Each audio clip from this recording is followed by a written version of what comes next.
అనగనగా రామాపురం అనే ఒక చిన్న పల్లెటూరు గ్రామం ఉండేది. ఆ గ్రామంలో ఉన్న ప్రజలందరూ ఏమీ గొడవలాంటివి పెట్టుకోకుండా మంచిగా అక్కడి పల్లెటూరు వాతావరణాన్ని ఆస్వాదిస్తూ ఉండేవారు. అలాగే ఆ గ్రామంలో ఒక రాజుగారిది ఇల్లు ఉంటుంది. అందులో ఒక మంచి రాజు ఉండేవాడు. ఆ రాజుగారు చాలా మంచివారు.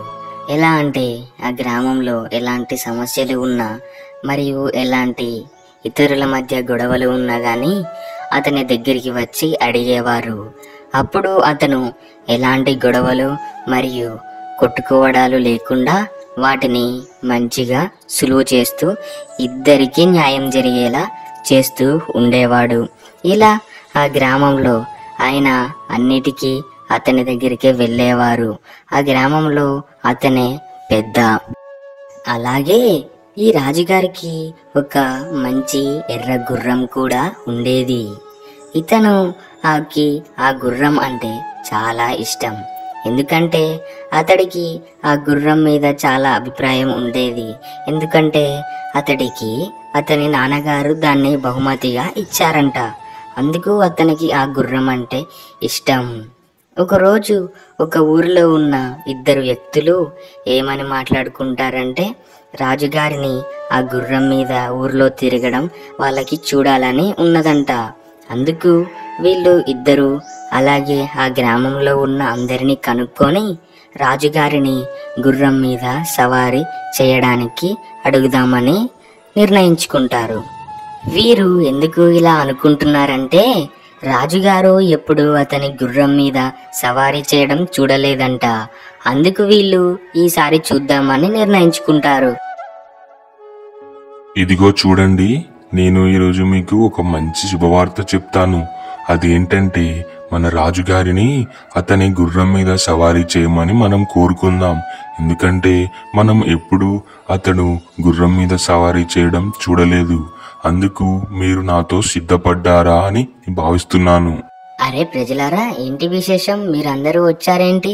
ఏమీ లేదండి రాజుగారు, మేము మీ దగ్గర నుంచి ఒకటి ఆశిస్తున్నాము. అది ఏంటంటే మీకు మీ నాన్నగారు ఇచ్చిన గుర్రము ఉన్నది కదా, దాని మీద మీరు ఎప్పుడు కూర్చొని సవారీ చేయలేదు. కాబట్టి ఇప్పుడు మీరు మా కోసం గుర్రం మీద సవారీ చేయాలని మేము కోరుకుంటున్నాము. దయచేసి మా కోరికను కాదనకండి. ఎందుకంటే ఇది మా కోరిక మాత్రమే కాదు, ఈ గ్రామంలో ఉన్న అందరూ నిన్ను గుర్రం మీద సవారీ చేయడం చూడాలని ఆసక్తిగా ఎదురు చూస్తున్నారు.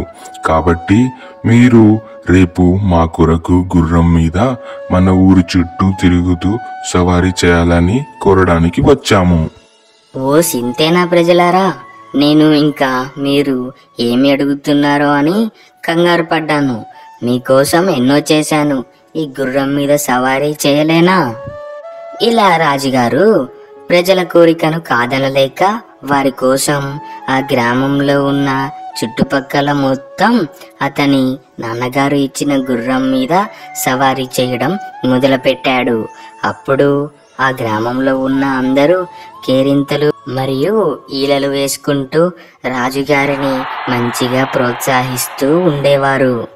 అలా ప్రోత్సహించడం వల్ల రాజుగారికి ఇంకా కొంచెం మంచిగా అనిపించి వాళ్ళ కోసం ఇంకా మంచి మంచి ఆలోచనలతో మంచిగా గుర్రాన్ని మీద సవారీ చేస్తూ మరియు రకరకాలుగా గుర్రం మీద తిరుగుతూ అలాగే గుర్రం ఎటు చెప్తే అటు వినేలా చేసుకొని ఆ గుర్రం మీద నడవడం మరియు ఉరకడం లాంటివి అన్నీ చేసి ఆ గ్రామంలో ఉన్న ప్రజలను సంతోషంగా చేశాడు.